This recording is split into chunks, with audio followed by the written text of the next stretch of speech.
अस्सलाम वालेकुम, मैं फयाज महमूद हूँ। कोर्ट टॉक में आपको खुशामदीद। और हम बात कर रहे हैं इमरान खान के केसेस की, खासकर 9 मई के मुकदमात जो इस वक्त सुप्रीम कोर्ट में ज़ेर इल्तवा हैं। और इमरान खान को लाहौर हाई कोर्ट से जमानत नहीं मिली तो मामला सुप्रीम कोर्ट में पहुंचा, लेकिन अभी तक सुप्रीम कोर्ट में भी तारीख पर तारीख ही पड़ती जा रही है। लेकिन आज की जो अदालती कार्रवाई है वो इस हवाले से बड़ी ही दिलचस्प साबित हुई है। वो कैसे दिलचस्प साबित हुई है वो तो हम जानेंगे हसनात मलिक साहब से। सीनियर सहाफ़ी हैं और सुप्रीम कोर्ट को कवर करते हैं। पहले हम इस अदालती कार्रवाई से मुतालिक बात कर लेते हैं और साथ ही साथ हम आपको ये भी बताएंगे कि आज अडयाला जेल में क्या चल रहा है।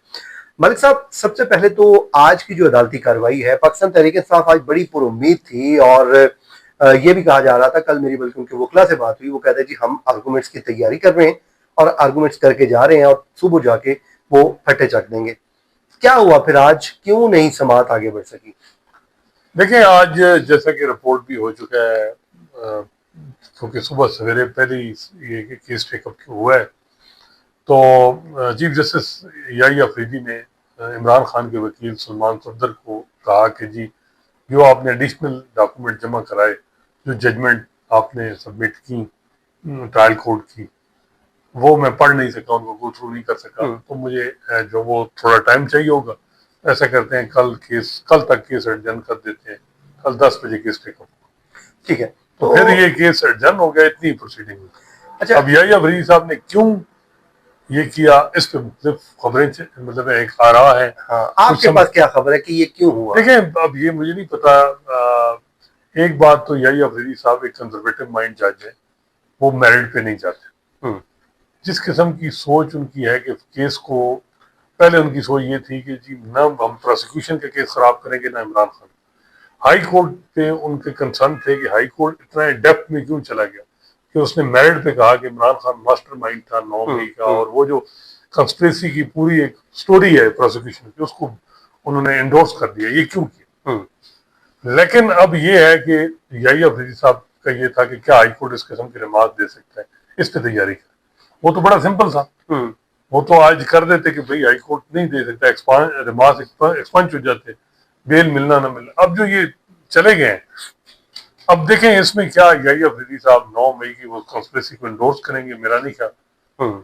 मेरिट पे जाएंगे, मेरिट पे वो प्रोसिक्यूशन का केस तबाह हो जाएगा, क्योंकि अगर वो मेरिट पे जाते हैं कि नहीं ये नहीं बनता और ये चीजें गलत की गई हैं केस को, तो वो फिर नीचे हुकूमत का केस, मुझे लगता है वो दरमियानी रास्ता निकालेंगे।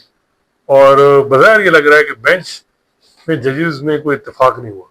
बेल मैटर है, सुप्रीम कोर्ट के जजेस हैं, फौजदारी के केस करते रहे हैं। बेल मैटर में कितना बंदा करता है, टेंटेटिव आर्गूमेंट के दौरान बंदा पढ़ लेता है, चीज देख लेता है। और ये 3 हियरिंग हो चुकी है, और जब इसमें आपने मेरिट पे जाना भी नहीं। हाँ, मतलब तो मेरा ख्याल है कि ये अंदर कंसेंसस जजेस के नहीं बना कि क्या हमने करना है, क्या किस हद तक जाना है। हालांकि जजेस तीनों जो है वो लाइक माइंडेड जजेस हैं, या ये अफरीदी साहब मियां गुल साहब के भी करीब हैं ये। तो मुझे लगता है कोई नया अमल कल बनाया जाएगा और पहले से इसे बना के आएंगे, फाइलें भी और फैसला भी। आर्गूमेंट बस एक फॉर्मेलिटी हो, मतलब कल मुमकिन तौर पे ये फैसला आ सकता है। जी जी। और उसके अलावा देखिए, बेल मैटर इतना लंबा करने की जरूरत ही नहीं। अच्छा, जिस तरह ये अभी मेरिट की बात हो रही है, आपको याद होगा जब मियां नवाज शरीफ की सजाएं मुअत्तल हुई थी या सस्पेंड हुई थी, अतर मिनल्ला साहब ने एक वो जजमेंट लिखी थी तकरीबन 42 सफ़ात पे। उस टाइम भी बड़ी बात हुई थी। उस टाइम साकिब निसार साहब ने बड़ा उस पर गुस्सा किया था, हाँ कि जी आपने प्रोसिक्यूशन का केस खराब कर दिया है। तो तब भी तो ये चीजें होती रही हैं, अभी भी हो रही हैं। अब इधर इस फेवर में हो रही है। उस वक्त लकी थे कि अतर मिनल्ला और ये लोग, हालांकि मियां गुल बैठे हैं, क्या पता वो इस मामले को देखें बेल में। देखें, मकबूल बाकर साहब ने साद रफीक को जमानत दी तो पूरा केस उड़ा दी कि जिस तरह केस बनाया नया।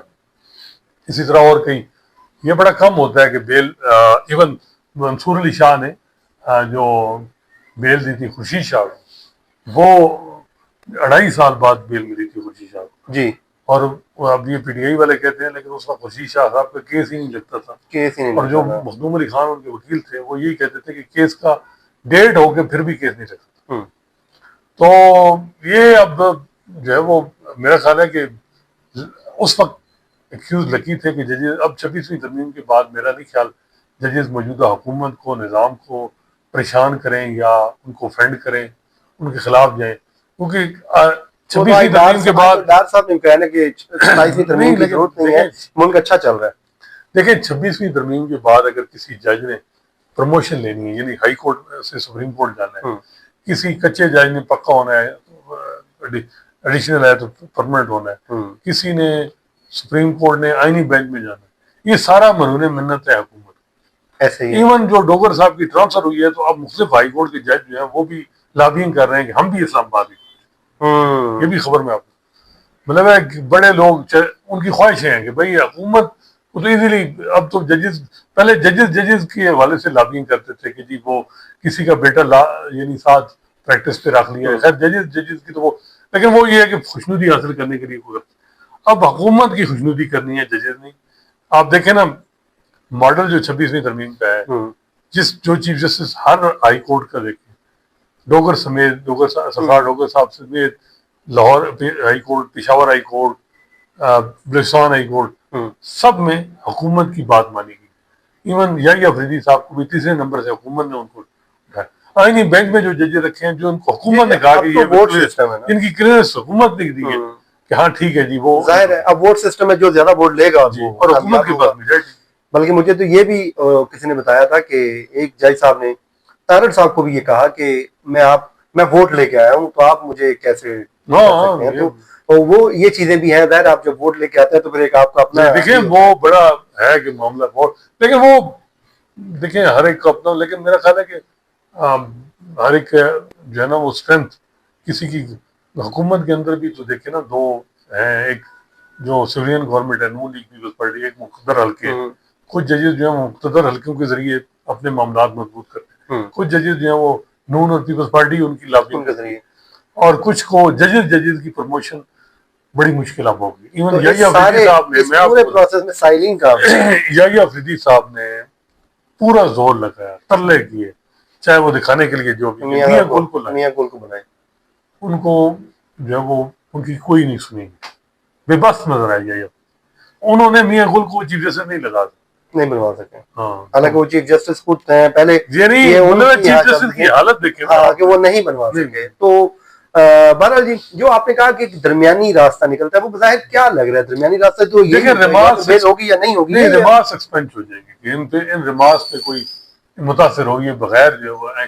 अब damage has already been done जिसे कहते हैं ना, वो लाहौर हाई कोर्ट ने फैसला किया, उसके बाद एटीसी की अदालतों ने 300 लोगों को कन्विक्ट कर दिया। वो कंस्पिरेसी जो लाहौर हाई कोर्ट ने इंडोर्स की, नीचे इंसदाद दहशतगर्दी की अदालतों ने भी उसको इंडोर्स कर दिया डेफिनेटली, और वो 10 साल का उन्होंने एक सांचा रखा हो, उसमें वो सबको तोड़ लेते हैं। चलें जी, इस वक्त अडयाला के बाहर भी जो है लोग इकट्ठे हैं, अलीमा खान और ये वो सारे, लेकिन अभी तक की इतलात यही है कि उनको इजाजत नहीं मिली है। देखते हैं, कल तक के लिए मुझे और मलिक साहब को इजाजत दीजिए। अल्लाह हाफिज।